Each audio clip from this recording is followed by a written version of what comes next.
You mentioned in passing the issue of coups that we see happening throughout the continent. Sometimes they want to call it a mutiny. Sometimes they want to call it a coup that is not a coup. You also mentioned the Arab, uprisings. It seems this is slowly becoming our solution to our current problems. What are your comments on this kind of culture? Not at all. If you look at the recent history of Africa, there are no coups. I mean, if you compare, and permit me to do this, if you look at the history of Africa immediately after independence, you will see that there were very many coups, quite a number of them which were instigated from outside.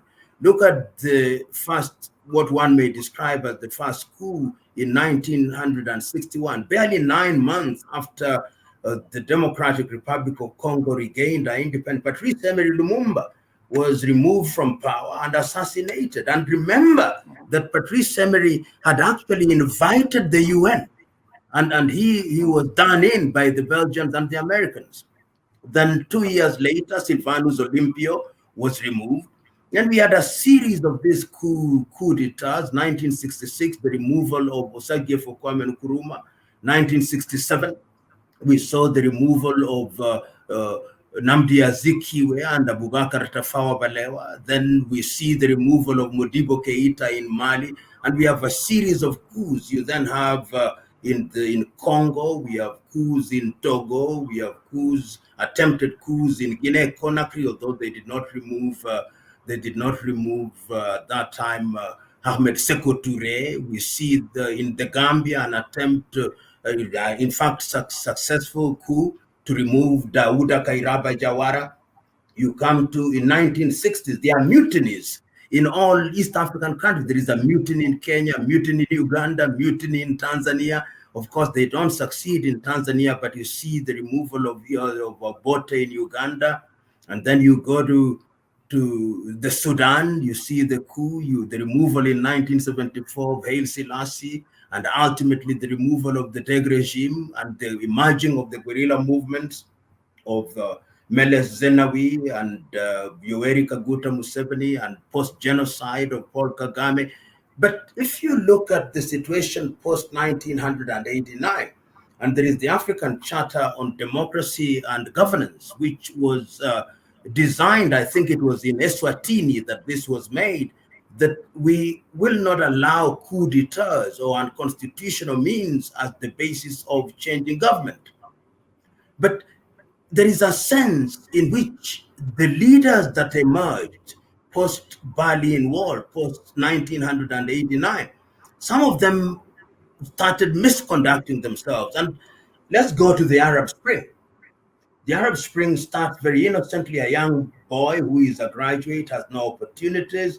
He immolates himself, and there is a sweep of activities. Egypt, Hosni Mubarak is gone. We come to Tunisia, the leadership is removed out there. Of course, they don't succeed with Bouteflika in Algeria. Muammar al-Gaddafi is gone, and Libya has never been the same again. But let us look at the conduct of the leaders post that era. Look at the conduct of al-Sisi. He's become a dictator in the same way that Hosni Mubarak was. Look at people like the now removed Omar el-Bashir. You go to Burkina Faso after they assassinated Thomas Sankara, and the behavior of Blaise Compaoré, who himself is then removed. And you go to Cote d'Ivoire, Alassane Ouattara removes Gbagbo, but see his conduct now. And you go to Guinea-Conakry and the conduct of Alpha Conde, and go to Gabon, the conduct of Bongo Ondimba. You go to Equatorial Guinea, you see how the Ngwemas are behaving. And you go to Central African Republic, you see the conduct of Bozize. You go to Eritrea, you see the conduct of Isaias Afwerki. So, and I don't have the time to go through each one of the countries. So those examples suffice.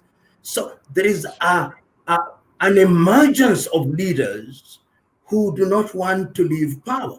So that when you see the people expelling Blaise Compaoré, it is the people rising. When you see the people removing Abubakar Keita, they were in the streets for 1 month. So what the soldiers did is to run away from Keita and to join the people. That's why I don't call it a coup d'etat. You go to Zimbabwe, is the people had risen against Mugabe, and the soldiers simply came and concluded the thing. So this is happening because we have this emerging crop of leaders, and there are quite a number of them. I've already mentioned people like Ondimba. If you go to Nasingde Eyadema, Fore Eyadema in Togo, or I've already mentioned Alpha Conde, Alison Ouattara, and that kind of leaders, then you've got the people rise. And I think I love the opening words of the American Declaration of Independence, which I'll repeat only a portion of it, that we hold these truths to be self-evident, that all men are created equal, that they are endowed by their creator with certain unalienable rights, that among these are life, liberty, and the pursuit of happiness. And it's for this reason that governments are instituted amongst men, deriving their just power from the people.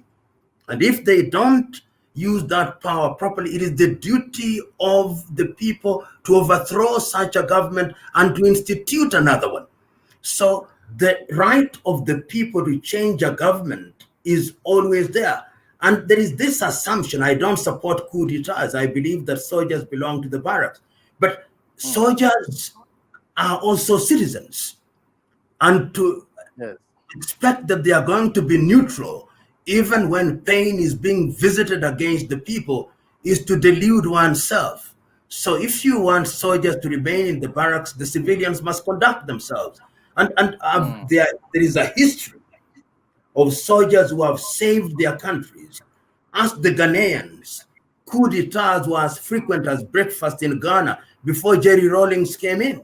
In Nigeria, coup d'etats were as frequent as breakfast before Olusegun Obasanjo came in and stabilized.